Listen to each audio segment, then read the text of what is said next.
लद्दाख में 4 रोज बाद कर्फ्यू में जुज़वी नरमी का ऐलान किया गया है।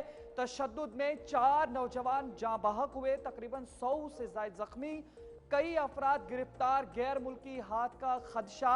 इस हवाले से तहकीकात की जा रही है और सोनम वांगचुक के वीडियोज की तहकीकात भी जारी है। तो कुल मिलाकर अगर देखें, लेह के अंदर आज चौथे रोज नरमी देखी गई। ये जो बाजारों की तस्वीरें आप देख रहे हैं, लोग बाजारों के अंदर खुर्दो नविश की चीजें लेने और साथ ही जो अशाए जरूरिया है उन सब चीजों को लेने के लिए लोगों के लिए आज बाजार को कुछ मुद्दत तक के लिए खोल दिया गया। आपको बता दें, जहां पर लद्दाख में गुज़श्ता 4 दिन से जारी सख्त पाबंदियों के बाद आज लेह कस्बे के कुछ इलाकों में इंतजामिया ने कर्फ्यू में जुज़वी नरमी का ऐलान किया है। यह फैसला आला सिक्योरिटी हुक्काम की सूरत हाल का जायजा लेने के बाद लिया गया।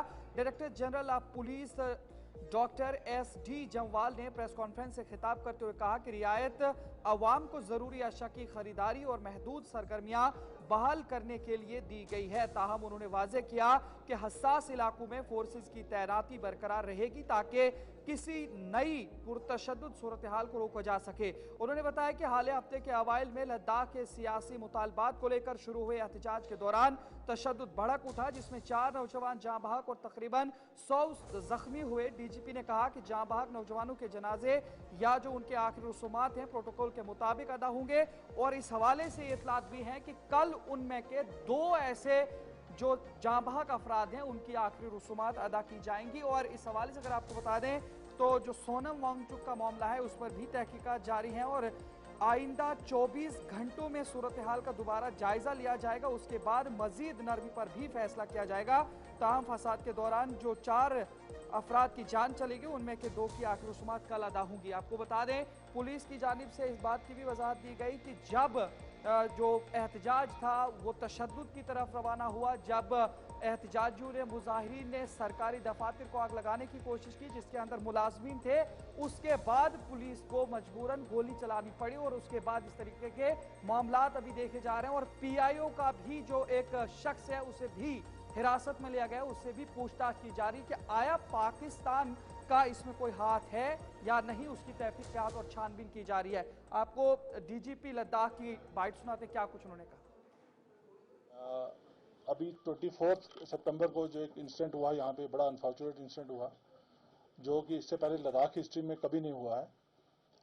एक लॉ एंड ऑर्डर सिचुएशन बनी और उसमें काफ़ी ज़्यादा वायलेंस हुआ, तोड़फोड़ हुई, आर्सन हुआ और उसके नतीजे में 4 कीमती जानें चली गई और बड़ी संख्या में हमारे सिविलियंस, हमारे पुलिस और पैरामिलिट्री फोर्सेस के जवान जो हैं वो जख्मी हुए। हमने देखा कि एक उसमें इंक्रीज आई, जिस किस्म के बयान दिए गए, जिस किस्म के जो वहाँ पे वीडियो वायरल किए गए, जिसमें हमें लगता था कि लॉ एंड ऑर्डर को काफ़ी खतरा है। और उसमें हमने पुलिस कार्रवाई भी की। उन दिनों में जब भी हमें लगा, हमने उसमें एफआईआर भी रजिस्टर किए। और 24 तारीख को, जबकि 25 और 26 को एक प्रिलिमिनरी टॉक्स ऑलरेडी प्लान थी दिल्ली में और यहाँ के जो लीडर्स थे दोनों ग्रुप्स के वो जाने वाले थे। सरप्राइजिंगली 24 तारीख को एक बहुत बड़ा यहाँ जो ग्रुप इकट्ठे हो गए और उसमें नॉर्मल जो ग्रुप तो थे ही थे, उसके साथ ही साथ उसमें काफ़ी एंटी सोशल एलिमेंट्स जो हैं वो ज्वाइन किए और सडनली जो ये ग्रुप जो है 5-6 हज़ार के लोग जो हैं उन्होंने जो है मार्च किया और बाहर जो जितनी भी यहाँ की गवर्नमेंट बिल्डिंग्स हैं, एस्टेब्लिशमेंट्स हैं, पॉलिटिकल पार्टीज के ऑफिस हैं, उनको बड़े मैसिव तरीके से डैमेज किया, स्टोन पेल्टिंग की। और जहाँ पे जो हमारी फोर्सेस लगी थी, जो उन्हीं की प्रोटेक्शन के लिए लगी थी, इन फोर्सेस इंस्टीट्यूशंस की, और वो अंदर थी प्रेमिसेस में, उनके ऊपर अटैक किया गया। आपको वीडियो फुटेज आपने देखी होंगी। एक पॉलिटिकल पार्टी के दफ्तर को घेराव करके उसमें आग लगा दी गई के करीब का वाकया जब ये वायलेंस शुरू हुई।